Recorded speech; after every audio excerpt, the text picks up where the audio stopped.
de que tenemos que explicar a los fieles la liturgia, ¿no es? Como explanar así la liturgia, ¿no es? Entonces vimos eso con la publicación de misales, con el enseño del canto gregoriano para que las personas puedan aprender, etc. Entonces, ¿no? Empezó de esa manera y se terminó llegando a una conclusión de que los ritos tales cuales existían en esta época ya no servían para este tiempo, ¿no? Era necesario cambiar y crear otros ritos que estuvieran más adaptados a la realidad presente. Era esa la conclusión del movimiento litúrgico, sobre todo en esa época, ¿no? Y es eso que vamos a ver en esas reformas. Entonces, primeramente, es importante dejar claro que este estudio aquí sobre esa reforma es un estudio científico, ¿no?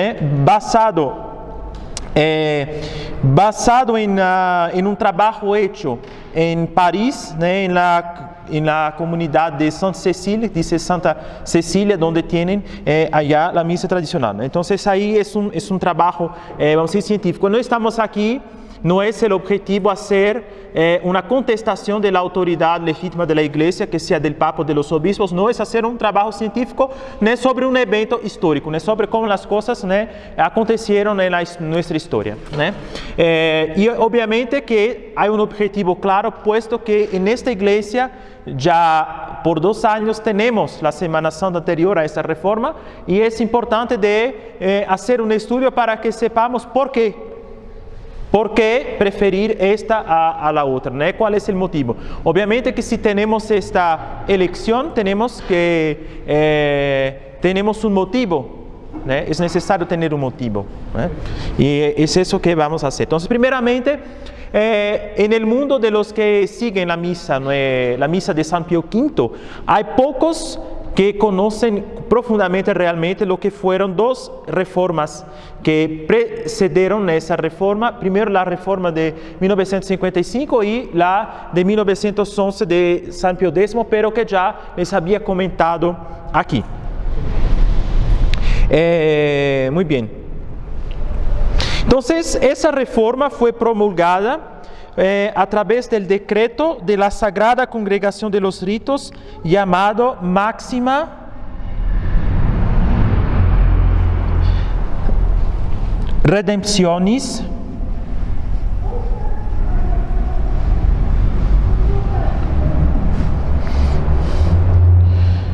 Nostre Mysteria.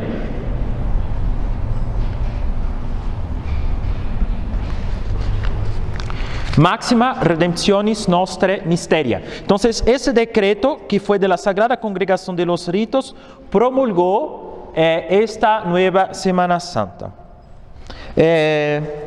Sin embargo, ese decreto, esa reforma no fue preparada por la Sagrada Congregación de los Ritos. La Sagrada Congregación de los Ritos en la época era considerada demasiado conservadora con relación a los ritos.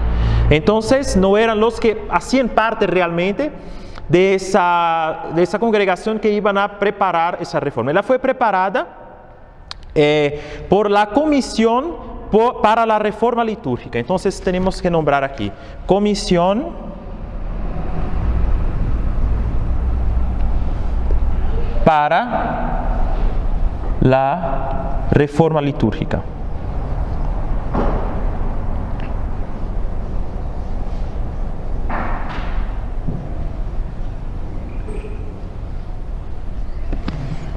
Comisión para la Reforma Litúrgica. Esta comisión fue fundada en 1948, por entonces el Papa Pío XII. Pío XII fundó esa comisión. Esa comisión era compuesta de 8 miembros bajo la presidencia del cardenal Clemente Vicara. Después pasó al cardenal Gaetano Cicognani. Son personajes conocidos de la época. Muy bien. Su fin principal era el de proponer como evoluciones en materia litúrgica en el espíritu de la encíclica Mediator Dei del Papa, del Papa Pío XII. Una persona que fue muy influente en esa comisión y que va a ser en las reformas subsecuentes va a ser Monseñor Annibale Bugnini, nombrado en esa comisión desde su creación en 1948 y que quedó y permaneció en ella hasta 1960, ¿no? Y luego él vuelve después del concilio también como uno de los responsables por la reforma que va a seguir el concilio y que en fin va a concluir en la reforma de 1969, ¿no? En el Novus Ordo Missae. Entonces, estoy aquí, ¿no?, haciendo, ¿no?, una explicación general, ¿no? Entonces, Pío XII en 1948 creó esa comisión para la reforma litúrgica, ¿no? Y yo tenía la función de estudiar cómo hacer para preparar una reforma litúrgica en el espíritu, ¿no?, de lo que estaba hablando. Entonces, la Sagrada Congregación para los Ritos era considerada demasiado conservadora. Sin embargo, el decreto vino de la Sagrada Congregación por orden del Papa, ¿no?, pero que aplicó como ley esa reforma que fue establecida o elaborada, a lo mejor no establecida, sino elaborada por esa comisión para la reforma litúrgica. Entonces ahí está. Los primeros trabajos de esa comisión se concluyeron, ¿no?, con la celebración de la Vigilia Pascual de 1951. Entonces, la reforma de la Semana Santa es en 1955. Sin embargo, ya en 1951 hubo una especie de Sábado Santo, de Vigilia Pascual ad experimentum, es decir, como experiencia, que fue concedido a algunas iglesias bajo el pedido del obispo. Entonces el obispo podía autorizar ciertas iglesias que iban a tener ese nuevo Sábado Santo. En ese nuevo Sábado Santo ya se aplicaría más o menos el mismo Sábado Santo de esa reforma. Entre otras novedades sería que en esas iglesias la vigilia de Pentecostés estaría abolida. Entonces sabemos que en la liturgia anterior aquí, a 1955, no teníamos solamente la vigilia pascual, sino también la vigilia de Pentecostés, en la cual se bendecía también el agua para la pía bautismal, ¿no?, tal como vemos en la liturgia de la vigilia pascual. Eso porque desde tiempos antiguísimos, conocemos el bautismo, era un día de bautismo, la vigilia de Pentecostés. Entonces el bautismo se hacía en Pascua, en la vigilia de Pascua, pero se hacía también en la vigilia de Pentecostés.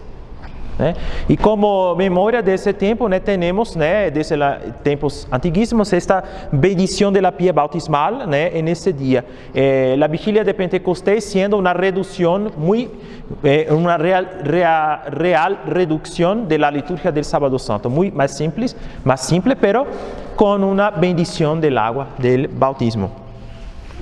Pudiendo haber también un bautismo exactamente como pasa en la vigilia pascual.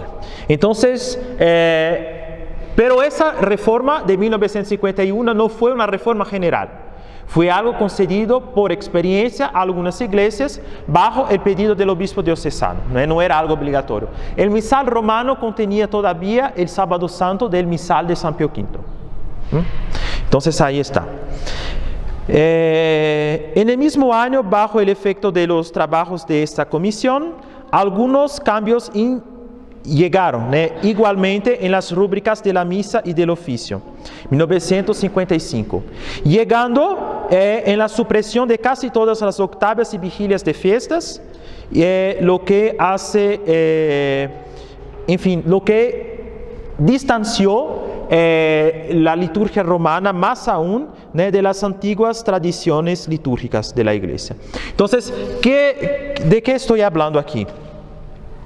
La reforma en 1955 no solamente hubo una reforma de la Semana Santa, sino aparte en otro decreto también una reforma que tocó las rúbricas del misal y del breviario romano. Entre esas reformas está primeramente la supresión de casi todas las octavas. supresión de octavas.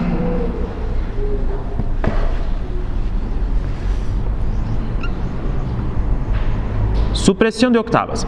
Entonces, solamente 3 octavas permanecieron en esa supresión: octava de Navidad, octava de Pascua y octava de Pentecostés. Todas las otras octavas desaparecieron, incluso unas que existían desde alta antigüedad.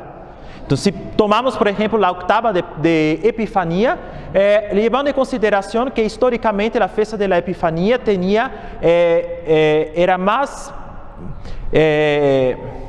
era más prestigiada que la fiesta de Navidad, o es más antigua la fiesta de la Epifanía, ¿no?, que la fiesta de Navidad. Entonces, la supresión de la octava de la Epifanía es la supresión octava que existe por lo menos desde el siglo IV.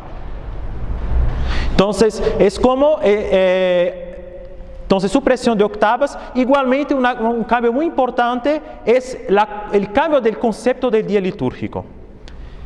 Entonces, el día litúrgico, ¿no?, seguía más o menos la idea que tenemos ya desde las Escrituras o desde el Antiguo Testamento, que del Génesis, ¿no?, y se fue una tarde y una mañana. Entonces, el día empieza con la tarde, ¿no? Así todavía piensan, ¿no?, o calculan los judíos en nuestros días, ¿no?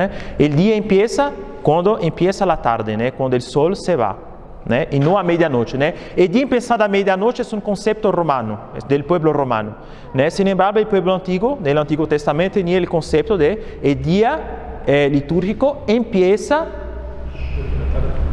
exactamente por la tarde. Entonces, las fiestas siempre empezaban con sus primeras vísperas, ¿eh?, pudiendo tener o no segundas vísperas. Algunos oficios terminaban en nona, otros tenían segundas vísperas y las completas que seguían las segundas vísperas. Pero con ese cambio de 1955 vamos a tener casi todas las fiestas que van a empezar a medianoche, en el oficio de maitines. Ya no tendrán más primeras vísperas. Y ese concepto de liturgia que va de medianoche a medianoche, ¿no?, es un cambio inmenso con la tradición litúrgica de la Iglesia. Tenemos ese cambio de concepto.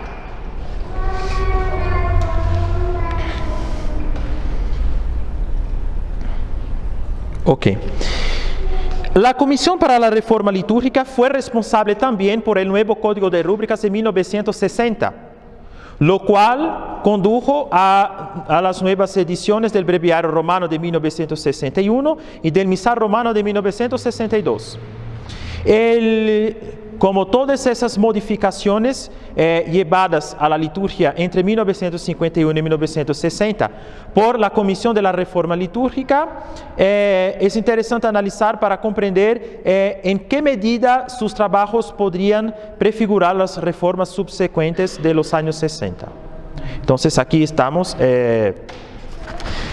Primeramente, antes de entrar en detalle, ¿no?, sobre los cambios de la Semana Santa, vamos a decir que ese trabajo se inspira mucho, ¿no?, en el comentario que hizo Monseñor Gromier. Voy a escribir aquí su nombre. Es un francés que por mucho tiempo hizo parte de la ceremonia papal, ¿no? Fue como cerimoniero pontifical del Papa, ¿no?, sobre todo en el pontificado de Pío XII y también de Pío XI, en fin. Es una persona que escribió muchos manuales de liturgia, que tenía un gran conocimiento de liturgia, y en el año de 1962, vamos a decir poco como 1 o 2 años antes de su muerte, hizo una conferencia hablando sobre esos cambios de la Semana Santa.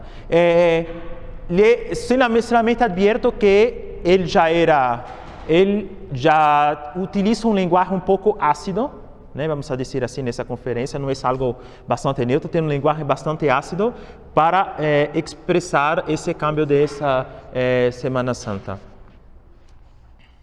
Bueno, empecemos entonces con el análisis de la ceremonia del Domingo de Ramos.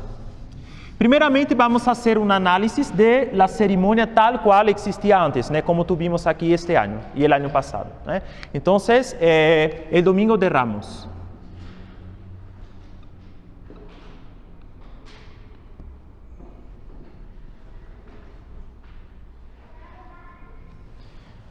Un análisis con comentarios, ¿no?, de la ceremonia del Domingo de Ramos.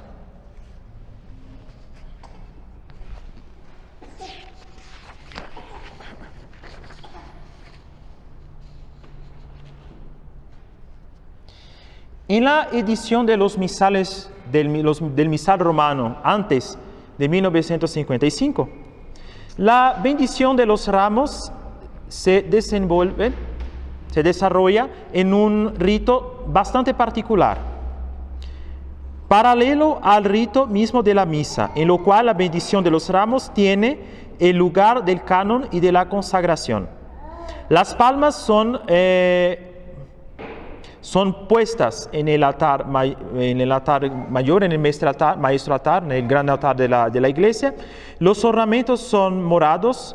El sacerdote está vestido con la capa. El diácono y el subdiácono utilizan no la dalmática y la túnica, sino como durante toda la cuaresma, las casullas dobladas y la estola ancha. Bueno, aquí explicación general. Primeramente, primera característica del rito antiguo es que la bendición de los ramos se insere en un rito paralelo a la misa.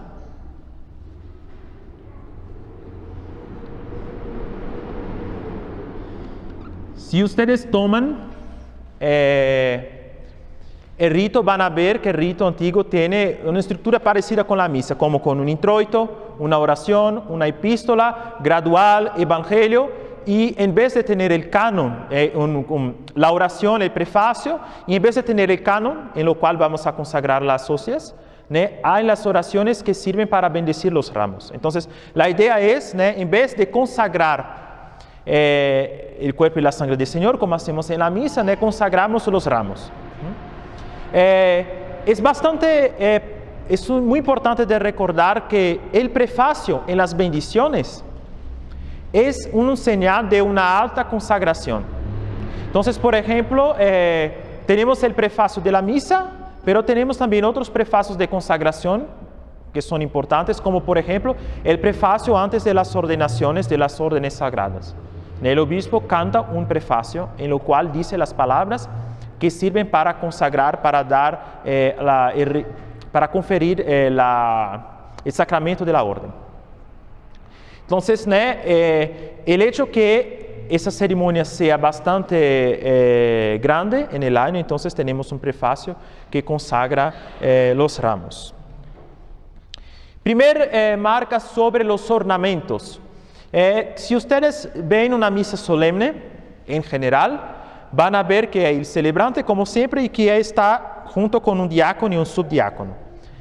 Ellos tienen el diácono la dalmática y el subdiácono la túnica, que es una veste con mangas, pero esa veste es de origen bastante como temprano. Hace poco tiempo que se originó esas vestes.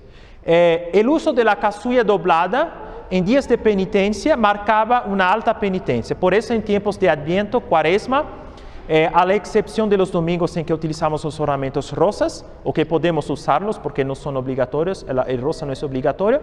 Entonces, a excepción de estos días y de días como la vigilia de Navidad, etc., se utiliza, y de las vigilias de los santos, se utilizaba en el lugar de esas dalmáticas una casulla doblada.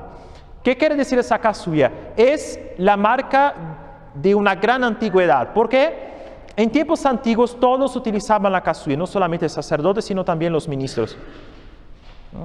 Y la casulla era doblada, obviamente para distinguir la casulla del celebrante, doblada en adelante. Y también servía para dar más movimiento a los ministros que tenían que servir el altar, obviamente. El hecho de que la casulla antigua era mucho más como amplia, llegaba a los brazos, y el hecho que estaba doblada como daba también más movimiento. Por eso que el diácono, en el momento en que tenía que hacer más servicio, que era desde el evangelio hasta la misa, tomaba esa casulla, la doblaba y la ponía aquí como si fuera una estola, como la amarraba así, la casulla. Y ese gesto originó lo que utilizamos más tarde, la llamada estola ancha, o estolón. Es como, ¿por qué se asemeja a una estola del diácono, solo que es más ancha? Es así, como las que pudieron ver, que reemplaza la casulla doblada en el momento en que el diácono hace más su servicio.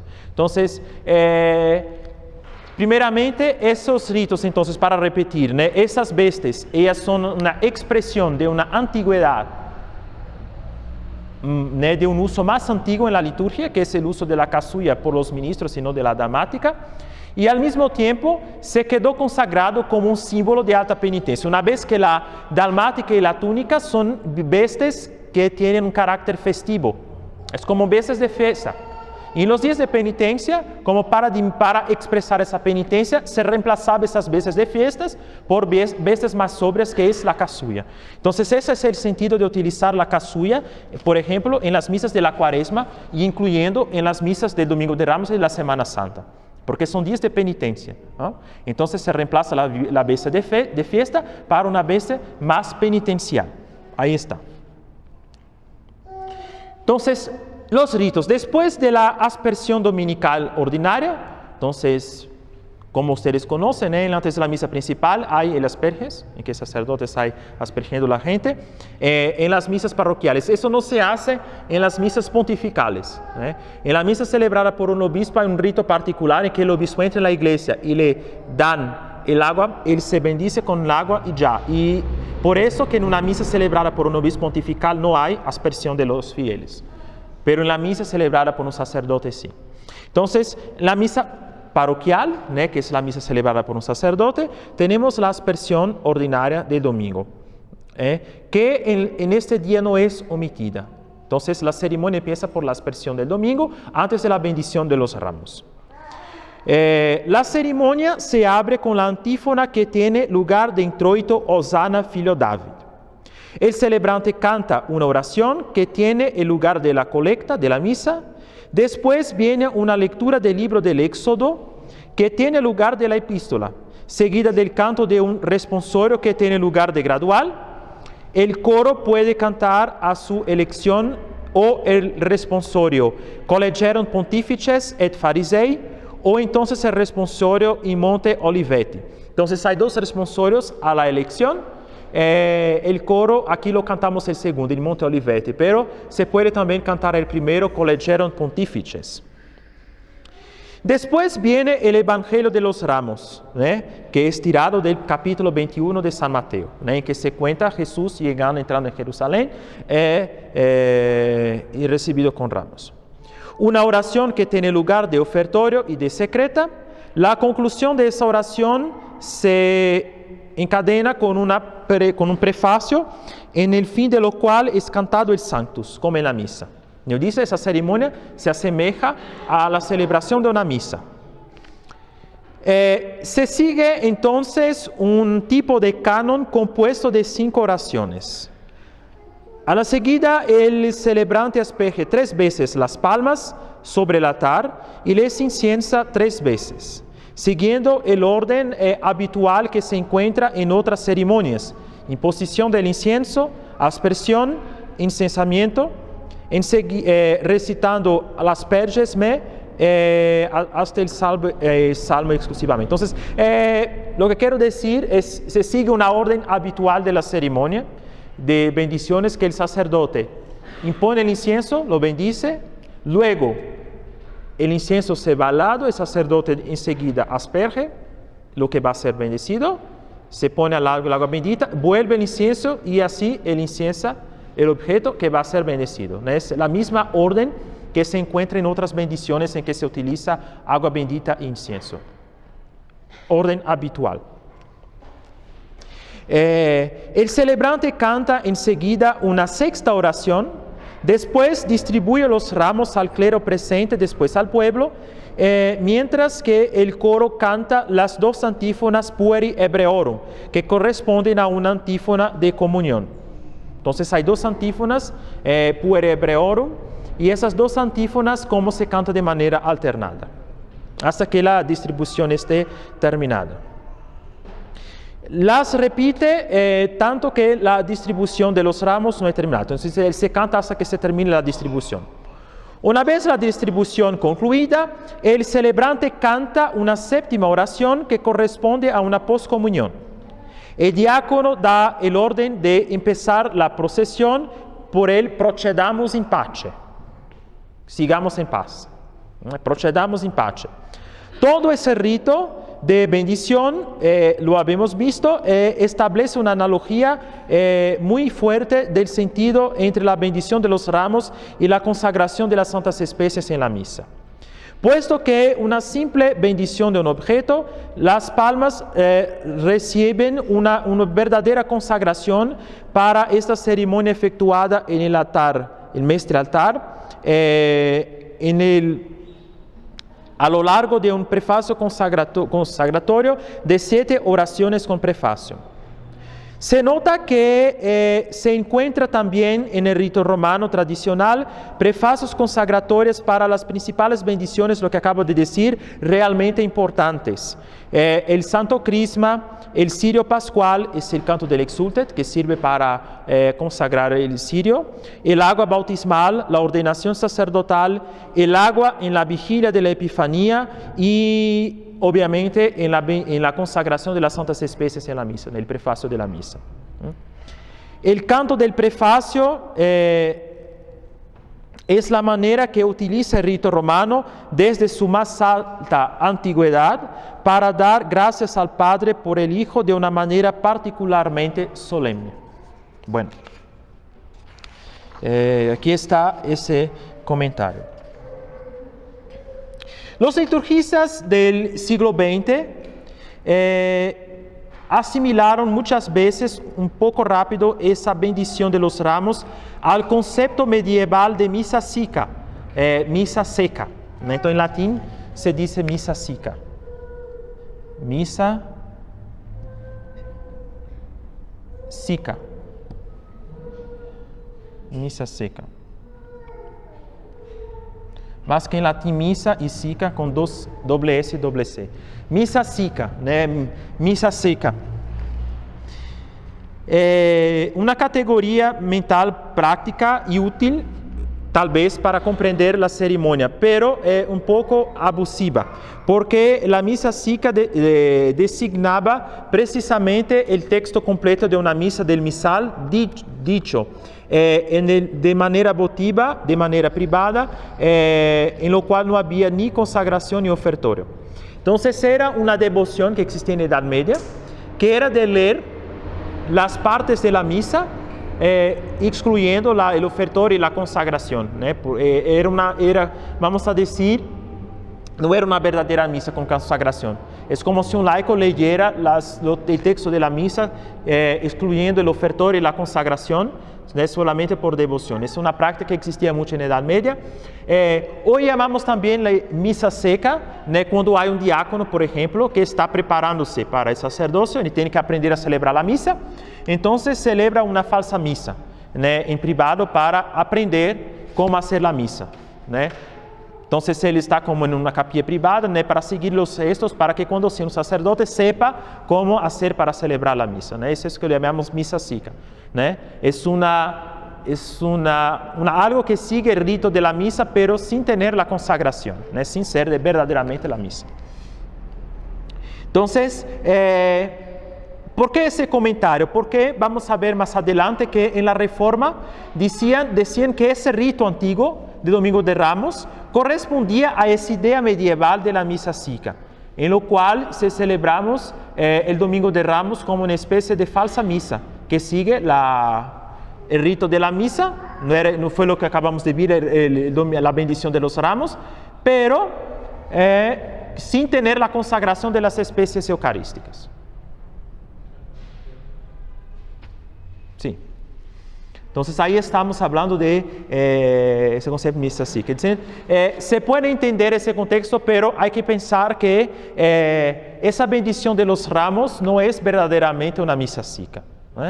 No, tiene un rito que se asemeja de la misa, pero no es el rito de la misa en cuanto tal.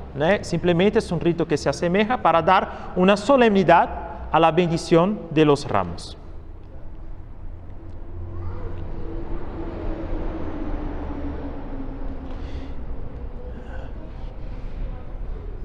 Idealmente las palmas son benditas en una primera iglesia y la procesión va enseguida a una otra iglesia.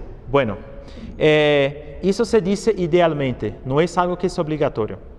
Por cuestiones de no sé poder, como aquí, bendicimos las palmas aquí en esta iglesia, salimos en procesión y volvimos a la misma iglesia. Idealmente se dice que se celebre en otra iglesia y que vayamos de una iglesia a otra. Eso corresponde a una práctica muy antigua en que había una misa en una iglesia, la gente seguía en procesión a otra iglesia donde había una otra misa. Eso explica mejor por qué este rito de la bendición de los ramos se parece con una misa.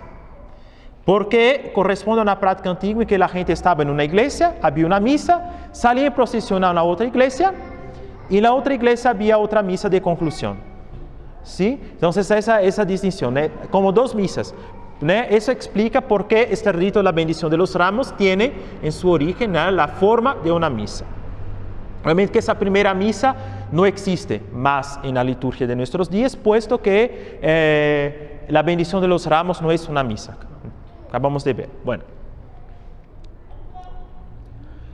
Como en todas las procesiones, el subdiácono abre la procesión llevando la cruz, que está cubierta con un velo morado, como todas las cruces, desde las primeras vísperas del domingo de la Pasión. Entonces, ustedes conocen la práctica del tiempo de la Pasión, es la de cubrir las imágenes y las cruces de las iglesias con velos morados, ¿no? Y al mismo tiempo es una alta expresión de luto y también expresa, ¿no?, esa como ceguera que tenemos, ¿no?, de no ver la pasión, ¿no?, de los discípulos delante de la pasión, como están ciegos, no ven, ¿no?, realmente lo que eso significa, ¿no?, hasta que el Señor esté resucitado. Y así van a comprender después. Entonces, es una marca litúrgica de ese tiempo de la pasión. Entonces, igualmente la cruz de la procesión de los ramos, como todas las cruces, en el tiempo de la pasión está velada, está cubierta con un velo morado. A esta cruz, como amarramos y prendemos una rama de uno de los ramos benditos, para la procesión. Entonces, bendice los ramos, una ramita del ramo se tiene que prender en la cruz. Bueno, eso es que dice el rito. Muy bien. Se sigue a la cruz el clero, después el celebrante acompañado del diácono y del ceremoniero. El canto de 6 antífonas acompaña la procesión. Llegada delante de las puertas cerradas de la iglesia, un diálogo se encadena entre los cantores, unos que se quedan dentro de la iglesia y otros que se quedan afuera, las puertas de la iglesia estando cerradas. Y la procesión espera en el exterior. Los cantores cantan el refrán Gloria, Laus et Honor, el himno célebre de San Teodulfo de Orleans, muerto en el año 821.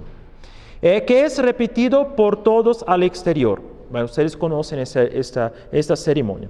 Los cantores cantan los 5 versículos, los 5 refranes del himno, que es repetido, cada 5 estrofas, del himno, que es repetido a cada vez hay un refrán, Gloria, Laus et Honor, que se repite al exterior. Bueno, ahí está. Una vez el himno estando concluido, el subdiácono golpea con la base de la cruz la puerta de la iglesia, que se abre dejando pasar la procesión, durante la cual se canta el responsorio Ingrediente Domino in sanctam civitatem, entrando el Señor en la ciudad santa. Una orden antigua que se encuentra o que se encontraba por lo menos igualmente en la procesión de la Candelaria. El celebrante quita su capa morada para tomar la casulla del mismo color y la misa empieza. Toda la ceremonia siendo en morado.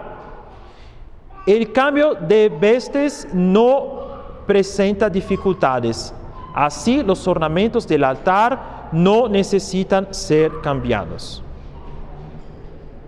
Entonces ahí está. Es este punto, el mismo color para la procesión es el color que se emplea para la misa, el color morado. Entonces esa es una explicación general de la ceremonia que ustedes pueden ver tomando un misal o tomando los libritos que damos para la Semana Santa. Muy bien. Ahora, un comentario de la Reforma de 1955. ¿Cómo se quedó ese rito de la bendición después de la Reforma de 55? Entonces, la Reforma de 55, ahora. ¿Qué cambió?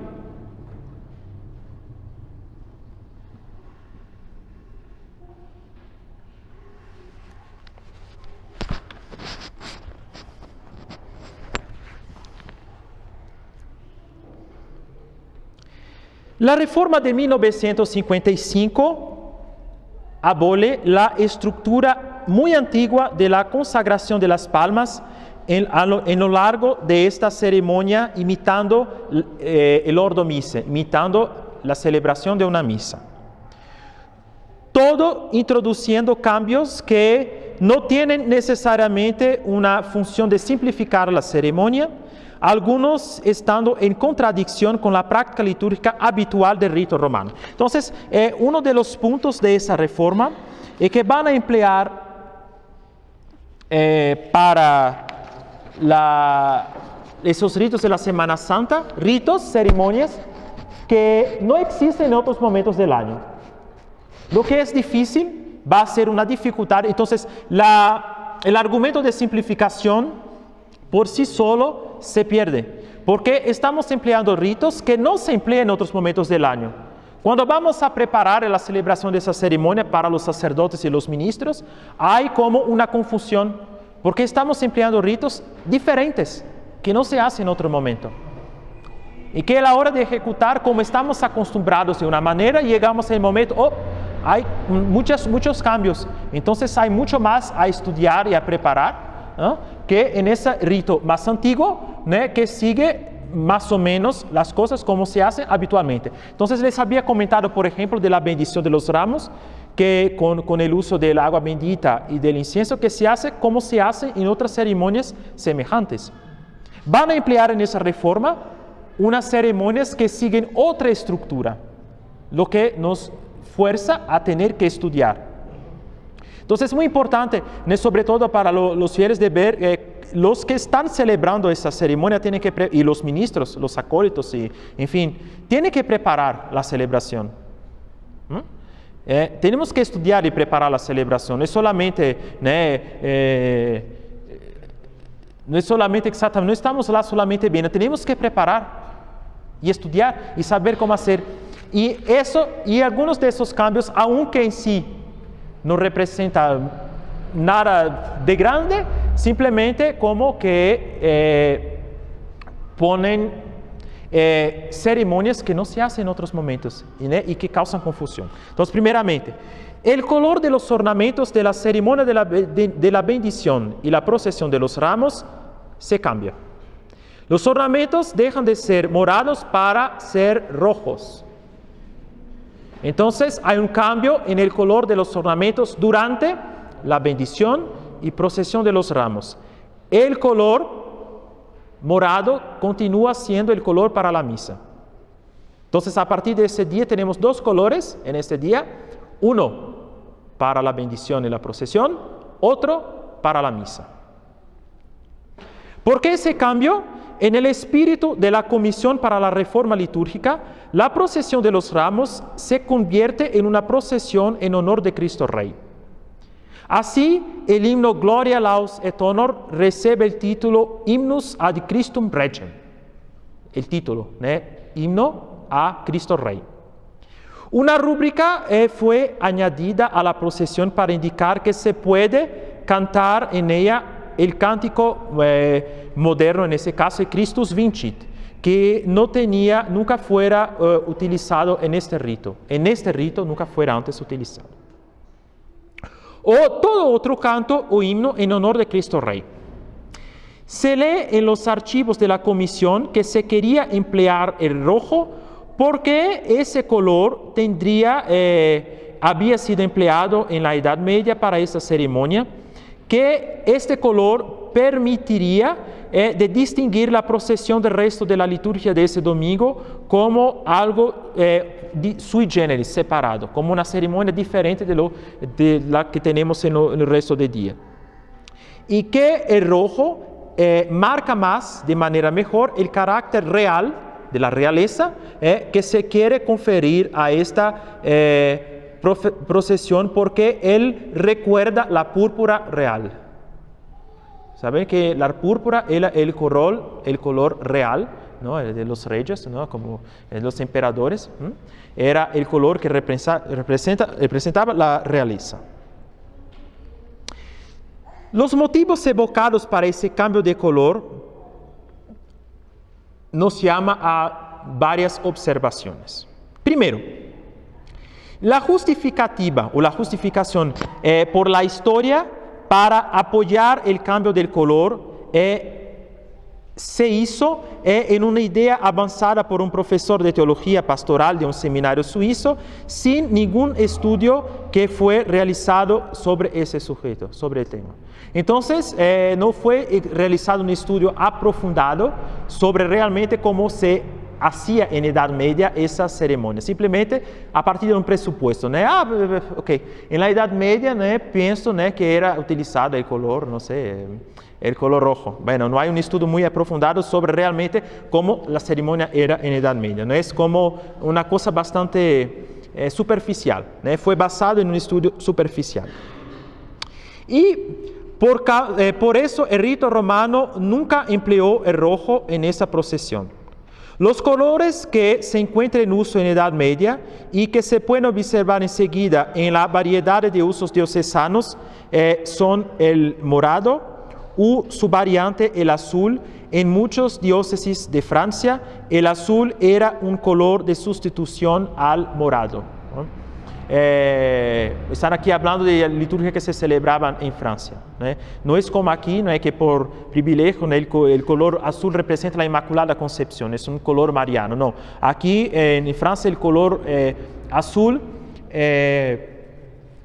como si sustituía el color morado.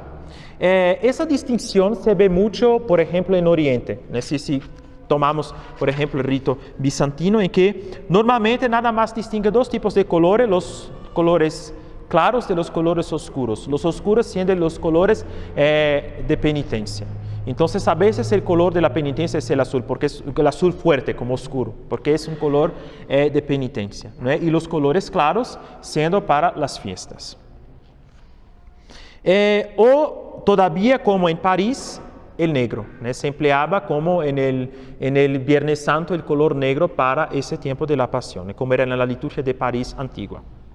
Pero nunca se encuentra un color diferente para la procesión y la misa que sigue. Si pueden observar los otros ritos que existen, no solamente el romano, en Occidente, no existe un cambio de color entre la procesión de los ramos y la misa.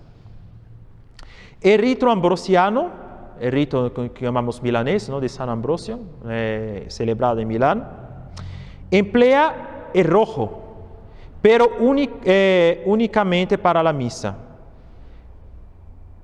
no para la procesión que se hace en morado. Entonces el rito ambrosiano es un poco diferente porque emplea para la misa el rojo, porque hacen esa asociación a la pasión del Señor, ¿no? Pues que en la misa cantamos la pasión. Pues ahí está. El rojo no es empleado en toda la Semana Santa en el rito ambrosiano, ¿no? Para marcar esa de la pasión del Señor, la sangre, ¿no? Del Señor. Lo que empieza con la víspera, con el día anterior del Domingo de Ramos, en el sábado en tradición es símbolo. Y ese rito, el caso ambrosiano, atribuye la simbología evidente de la sangre derramada en la pasión y no algún estatus real. Quiere decir, el rito ambrosiano sí emplea el rojo, pero por su asociación por su asociación justamente a la pasión y a la sangre derramada por el Señor.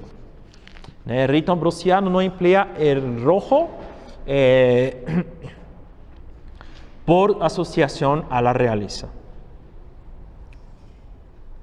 Entonces, continuando, la comisión escoge el rojo para la procesión a fin de simbolizar el poder real, el poder de la realeza. Sin embargo, el rojo en el rito romano es el signo de otra cosa. Es el signo de la sangre derramada de los mártires y el símbolo del fuego del Espíritu Santo, pero nunca es utilizado para el triunfo y la gloria, que es el blanco o, en su defecto, el dorado. Entonces, por eso exactamente que si recuerdan la fiesta de Cristo Rey que celebramos en el último domingo de octubre, empleamos el color blanco, no es rojo. Porque el color del triunfo o el color de la fiesta de todos los santos, ¿no? Porque celebramos el triunfo de los santos, ¿no? Todos que están en el cielo, pues se celebra en blanco. Es el color de triunfo, no el rojo. El rojo expresa más la sangre derramada de los mártires y el fuego del Espíritu Santo, ¿no? Es el uso de rojo en la liturgia romana.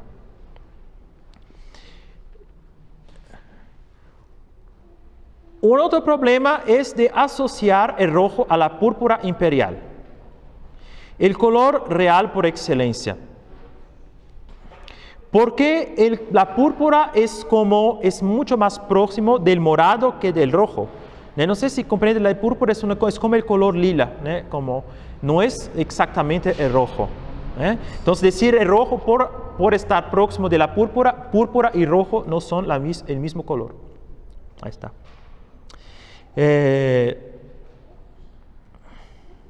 Exactamente, entonces esa es otra remarca, ¿no? Dice, utilizar el rojo porque está asociado a la púrpura real, muy bien, pero la púrpura y el rojo son dos colores distintos, ¿eh? La púrpura siendo un color mucho más próximo, vamos a decir, del morado que del rojo, ¿eh? La comisión parece haberse apoyado, haber apoyado su innovación para el empleo de dos colores en la procesión de la Candelaria, que en el rito romano tradicional, anterior a estas reformas,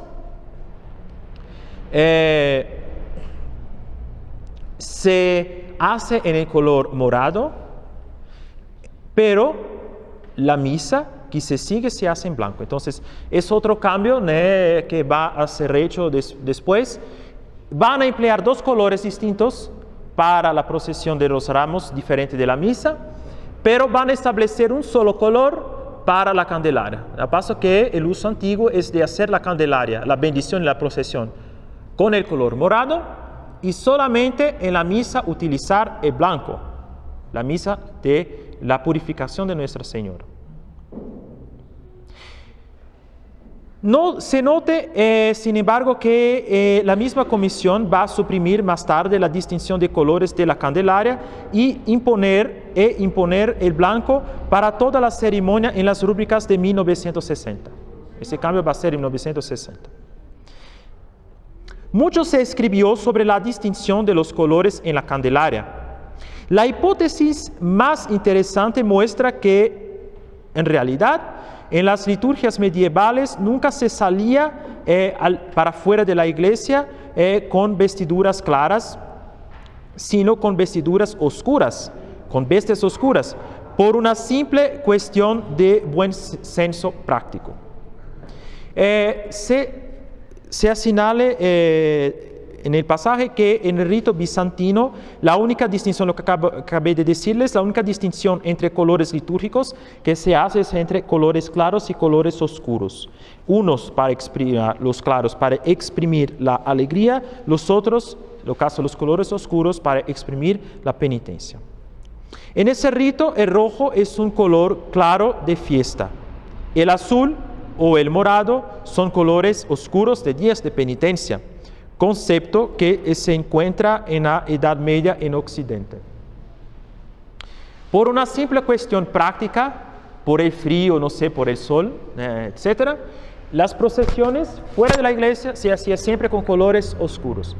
Es tal vez una de las explicaciones por qué en el rito antes de la reforma de 1960, en la Candelaria se emplea el color morado para la procesión, pero dentro de la iglesia, como es una fiesta de Nuestra Señora, hacemos la misa con el color blanco. Se nota que el coro, el presbiterio en que se hace la bendición de los ramos presenta con esta innovación introducida una curiosa, una extrañeza curiosa de colores litúrgicos desconocidos anteriormente. El celebrante y sus ministros están en rojo. Si se emplea un ambón para la bendición de los ramos, él recibe un velo rojo, el ambón. Sin embargo, la cruz del altar será cubierta de morado.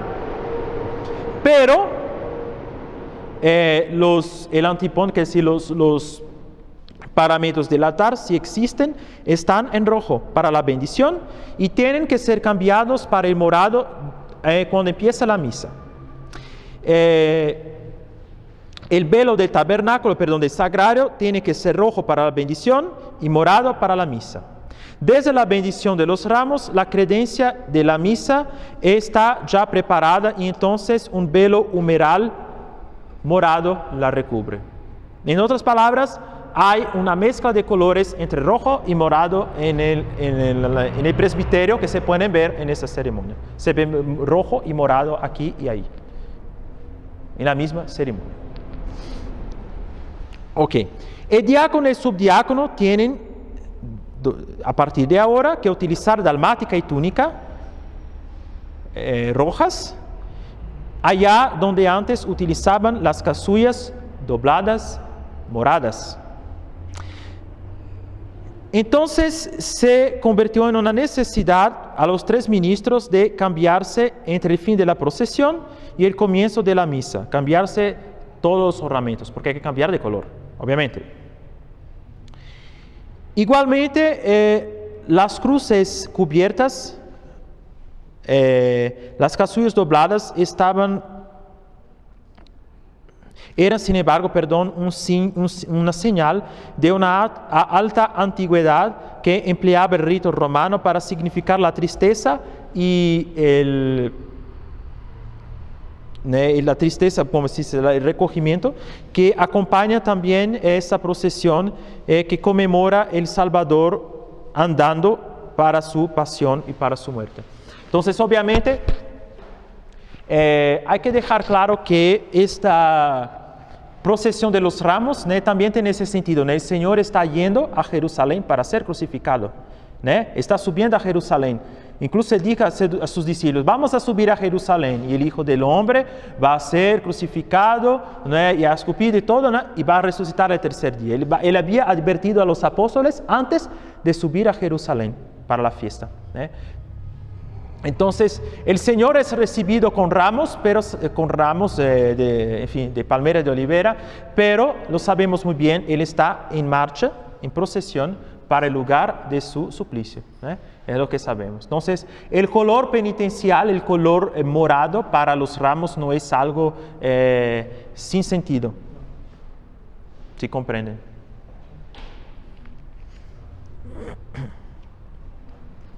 Si la antífona de abertura, Hosanna Filho David, es mantenida en su lugar, entonces en la reforma van a dejar la misma antífona para abrir la ceremonia, la lectura del libro del Éxodo es suprimida. Entonces vimos en el rito tradicional que tenemos una epístola, en lugar de la epístola, una lectura del libro del Éxodo. Sin embargo, esa primera lectura era importante para una comprensión de todo el rito, los ritos de la Semana Santa, en la cual la Iglesia se alegra en el misterio de nuestra redención. Redención que había sido en otro tiempo figurada por la libertación del pueblo hebreo de Egipto. Se termina con la expresión Vespere scietis, quod Dominus eduxerit vos de terra Egypti, et mane videbitis gloriam Domini. Por la tarde sabréis que el Señor os conducirá de la tierra de Egipto, quiere decir que os quitará de la tierra de Egipto y mañana veréis la gloria del Señor. Esa palabra termina la lectura del libro del Éxodo, de la ceremonia de Ramos en el rito antiguo, tradicional. En la nueva Semana Santa, pues ya no hay más esta lectura.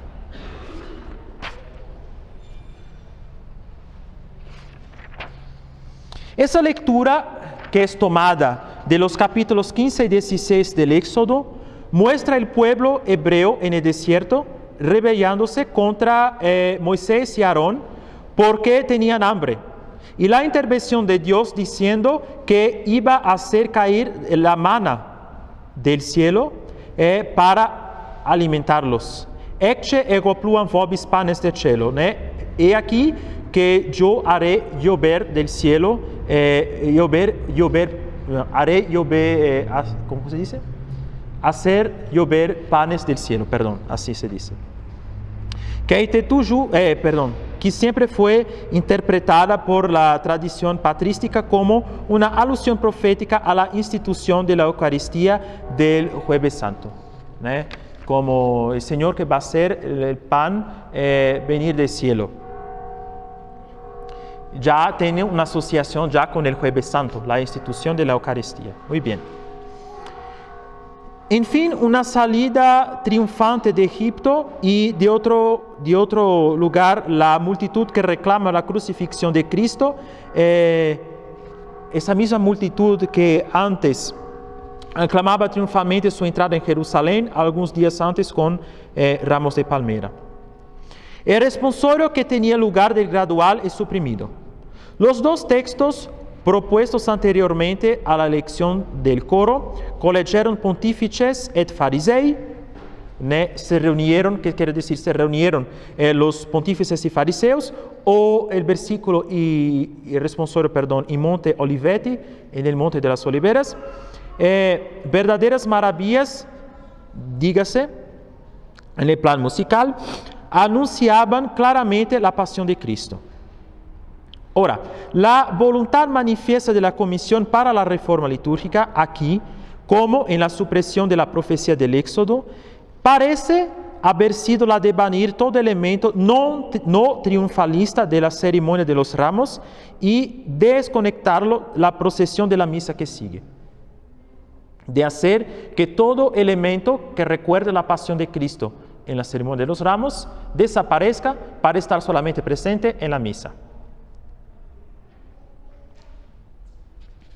La reforma de 1955 exige explícitamente que las palmas sean benditas no más en el altar, sino en una pequeña mesa llevada en el medio del presbiterio.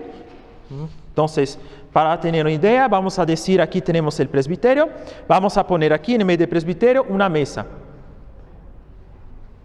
Muy bien. Y que el sacerdote esté vuelto hacia la gente, como estoy aquí hacia ustedes.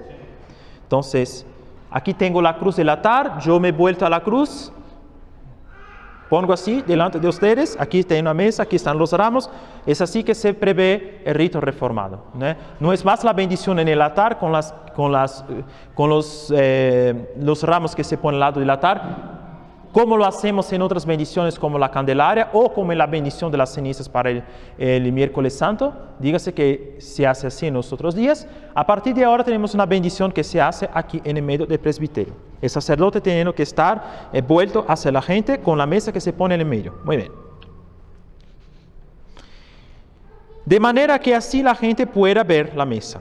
El celebrante y sus ministros tienen entonces que entrar en el coro, hacer la genuflexión habitual al altar y a la cruz, voltearse y dar la espalda a la cruz.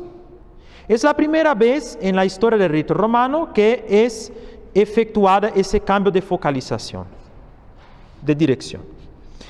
No es más el altar y la cruz que concentra la atención, el imperativo es de voltearse en relación al pueblo que tiene que ver. Además, que en muchas iglesias el Santísimo Sacramento está conservado en el altar mayor, como aquí. Los ministros sagrados tienen que girar la espalda al Santísimo Sacramento durante la duración de toda una ceremonia. El hecho de poner la mesa en el medio del coro, o del presbiterio, perdón, impone en otro lugar, impone además algunos problemas logísticos. Una vez los ramos distribuidos, será necesario quitar en el medio de la ceremonia esta mesa de medio de coro. Pero las rúbricas no explican. ¿No? Es una cuestión, dice así, bueno, ponemos una mesa aquí en el medio, muy bien, para hacer la bendición, terminó la ceremonia, se supone que esa mesa tiene que salir de ahí, pero no va a pasar toda la misa ahí, ¿verdad? Pero ninguna instrucción sobre eso es dada. Hay un problema también en esas, es que son instrucciones que son dadas con poco tiempo, sin mucho estudio, vamos a decir, de practicidad, de pensar, ¿no? Prácticamente cómo van a hacer. Y no hay ninguna instrucción. Bueno, se supone que tiene que salir de allí de algún momento, cuando no sabemos. Simplemente retengamos que en el nombre de la participación de los fieles fue entonces introducido un concepto totalmente nuevo en la utilización del espacio litúrgico, puesto que la oración deja de ser orientada en ese caso en relación a Dios para ser orientada hacia los fieles. Bueno, la primera vez en que vamos a tener eso, ¿no? De toda una ceremonia, en el caso de la bendición de los amos, no es ni la bendición de los fieles, no es ni como si estuviera aquí dándoles la bendición a ustedes, ¿no? Es la bendición de un objeto que se hace en el altar, donde está normalmente el Santísimo Sacramento, y que tenemos que voltear la espalda al Santísimo Sacramento a la cruz del altar para girar hacia la gente para bendecir un objeto. Miren, entonces hay toda una concepción, vamos a explicar, que va a cambiar con eso. Bueno, aquí nos quedamos por hoy, porque hay mucha cosa todavía para ver en esas reformas de la Semana Santa. Todavía no terminamos el Domingo de Ramos, hay todavía los otros días de la Semana Santa a estudiar. Entonces, más una vez tengo que repetir, ¿no? ¿A qué sirve ese estudio? Es un estudio, repito, científico, ¿no? Hecho un científico, ¿no? Haciendo una análisis histórica de lo que pasó, ¿no? Ese fue lo que pasó en nuestra historia, ¿no? Ahí está, ¿no? Esa es historia. Y tiene esa finalidad de explicar y de dejar claro por qué esa preferencia que tenemos aquí. Hay que dejar claro, ¿no? Que eso fue una aprobación de la See Apostólica, no es como una iniciativa privada, ¿no? Hay una aprobación de la See Apostólica, pero ¿por qué preferir este rito anterior a esa reforma aquí? ¿No? De explicar los motivos y dejar, ¿no? Claro, ¿no? ¿Qué representó esta reforma? ¿No? Entonces, aquí les doy, ¿no? Esa explicación. Muy bien. Gloria al Padre, al Hijo y al Espíritu Santo. Benedictio Dei Omnipotentis, Patris et Filii et Spiritus Sancti, descendat super vos et manet semper.